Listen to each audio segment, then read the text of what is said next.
In the previous video, we created the main core of our dinosaur creature using these two curves. In this video, we're going to do the same process for the legs and the arms. So to begin with, I'm going to just hide the layer here where the body is currently placed. I'm going to make a new layer, which is going to be for the legs. I'll hide the curves for the body, and I'll leave the profile curve active, as we can see here. Now I'll activate the leg, the back leg first, which is these two curves here, and we'll use the same tool, the swept end tool here, and you can see it's already populated those fields. So all I did was I used the pick tool here to select this first curve, and then this pick tool here for the curve 2, which I clicked on here, and then the profile curve is just clicking on this curve. And as you can see, it's given me a preview mesh, and it's put two caps on the top and bottom of this, so I will remove those. We can also see that we have the same issue that we had in the previous tutorial, where we have to align these spans to follow the contours of this leg that we have created. So we know how to do that. We have to make sure that we have our brush selected here, and we will use this add loop direction tool here and place our first point, and I'll just place it here, which twists that leg around, so we can now see that this curvature of these spans is going in the direction that we expect it to. However, it's stretching and skewing as we get further down to the foot area here, so I'm going to need to put another one in roughly at the bottom down here just to flatten that out. So this is a much better topology that we have here, and I'll just place one more at the top here just to make this a little bit straighter as it goes into the body. I'll just press one there, and if it didn't do anything there, I'll just use this. Let me zoom in, and I'll just pick this point here and just slide that to make that a little bit straighter going into the main body. So there you can see we've got a much better flow of topology on that leg. And of course, if I wanted to add an extra point here, we can see that this is kind of tapering off quite sharply here. I can always double click to add an extra span in there if needed. So just one last check over here just to make sure we've got enough in here. I might put an extra span in here just to bring this around. Don't forget, we can always just modify this after using this tool if we feel that we've created a little bit too much or there isn't enough geometry in this preview. So with that done, let's accept this mesh by hitting apply. We can still see as the tool is active that those directional red lines there are showing where that direction was. We're all fine with that, and I'll just drop that tool and hide those two curves there, and let's change the color of this leg. And let's turn around. Now we can see this leg is quite chunky at the moment. The bottom part of the leg is okay, but this top part here is a little bit too much. We will come back to that shortly. So with that done, let's hide this layer now. I'll just give it a name, so I'll just call this one back leg. And whilst I'm doing this, I will rename the body to body. Let's make a new layer now, and let's look at the front arm. So this time I'm going to choose my front arm. I've called it by mistake a leg here, but never mind. What I'm going to do is I'm going to select both those, because if you notice they're slightly off, maybe I've moved these by mistake, so I'm just going to correct that first. I'm going to go to Q and use the move. And whilst I'm in this orthographic view looking down the Z axis, I'm just going to move these along a small amount just so they line up with that front arm. Let's continue with this front arm here, and we'll use the same tool again.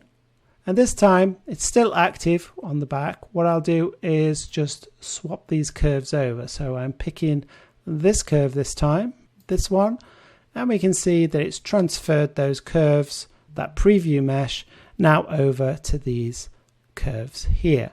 We're still using this circular profile, which is absolutely fine because our limbs are cylindrical, but we do need again to change our topology here. We know how to do that now. Again, making sure we've got one of these brushes here selected, add a loop, and let's add our first point maybe here, which changes that topology around. I'll add another one at the top here and just slide this one down just to align that with that body. And let's see if we could just add another one here, for example. We can change that direction that way. Okay, so that's not looking too bad. Maybe I'll just alter this one a little bit more, and that should be enough for now. So let's take a look. Again, it's a very chunky arm, particularly at the top here where this muscle is. However, we are going to be removing a lot of that geometry in the next steps. So for now, let's accept that, drop that tool and hide those curves. Let's rename this to arm.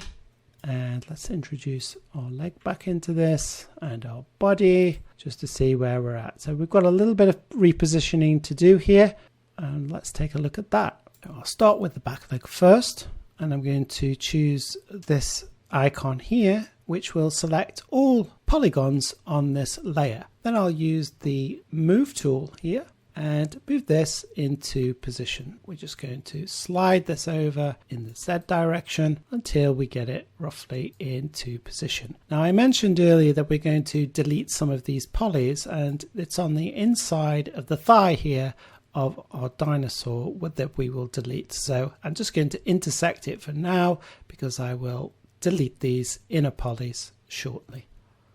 Next, I'll do the same thing with the arm. So first of all, let's hit Ctrl D to deselect the polys in the back leg, and same process with the arm here. You'll notice that my gizmo here is slightly off, so I will just reset that axis of the gizmo and then slide that down the x-axis.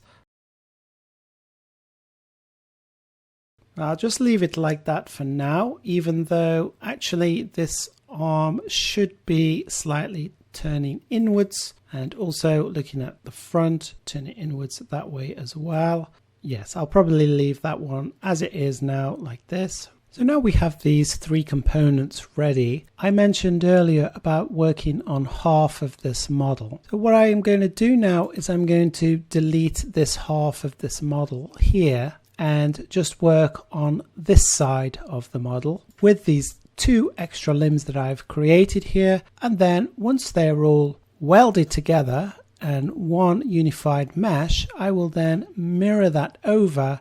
So let's do that now. I'm going to go to the body mesh. I can hide the two limbs for now. And if I want to hide this background image here, I will go over to this icon here, pull this tab, edit image properties here, and I'm just going to say hide. So now all I need to do is just delete this half of this model. So I'm going to change to a marquee tool here with my polygon selected and drag a marquee around here like so. Just make sure I've captured all of those polygons on that side of the axis. I think I've got a few too many here. So let's change back to a brush, deselect that one and deselect that one.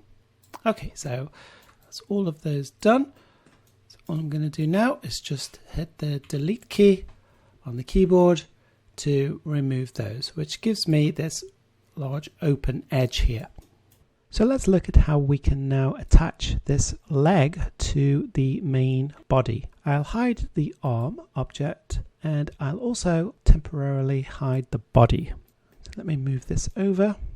And what I want to do here is just remove some of the inner polygons to the leg. So I'm going to use the select tool here and I will change to a marquee tool and drag a marquee around these polygons here.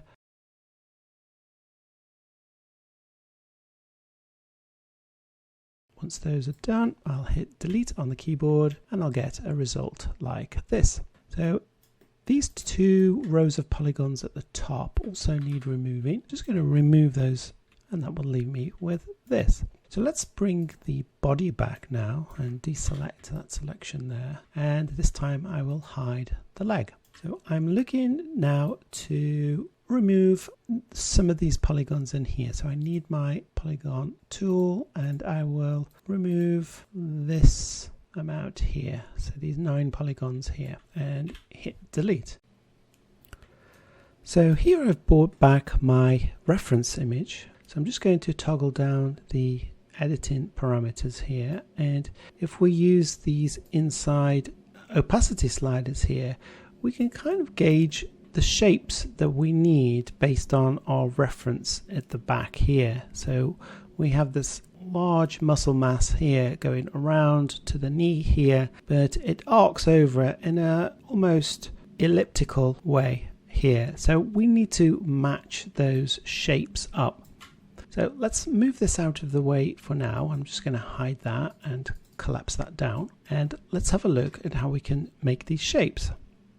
So to begin, let's start to force some of these edges and points into the shapes that we need. I'm going to be using the slide edges and vertex here, and I'm just going to move these to give me that kind of elliptical shape that we mentioned earlier.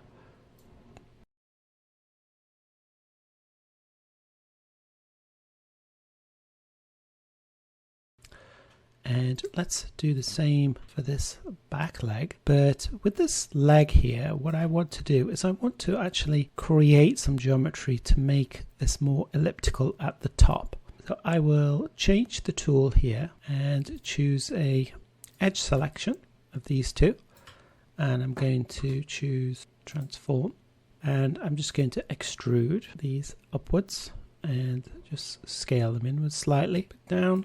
Let's bring the body back to see how high those need to be, something like that. And let's move those inwards now, as it's moving inwards towards the body. Now this muscle part of the leg here is far too thick at the moment. Even though I've removed these polygons, it's still extremely thick.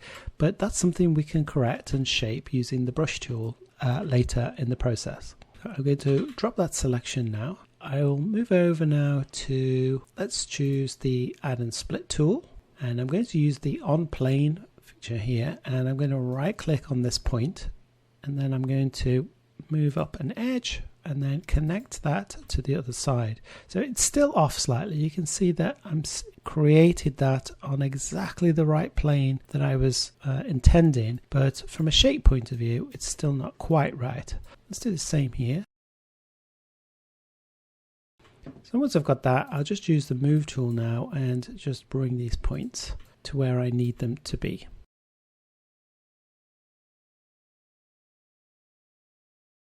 Okay, and my aim here now is to create 2 more polygons to finish off the top elliptical area of this muscle here, and then they will connect to those 2 body polygons that we can see here and here. Let's do that first. Let's get back to my add and split tool. With my on plane still active, I will right click here,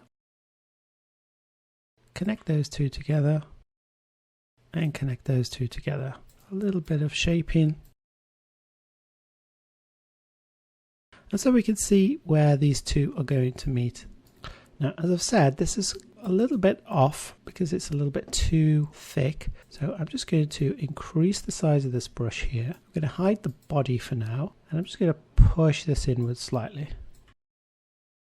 And again, don't worry about the shapes for now because we can always change those as we progress through. In fact, you need to be reassessing and looking at it from all angles to see how that's working. So let's bring about that body, and all I've done there is just kind of like move these a little bit closer. Let's reduce that down.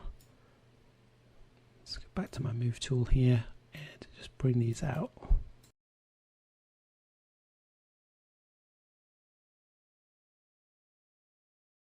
I'm going to move this over to this blue vertex here, and it will snap to it. And you can see now that once I snap the second one to it, it changed color. What I am going to do is I can start to see now where I'm going to be lining up my vertices here. So I've got a row of polygons here that I need to get rid of. So let's use my delete face, make sure faces are selected, and I want to get rid of those two there.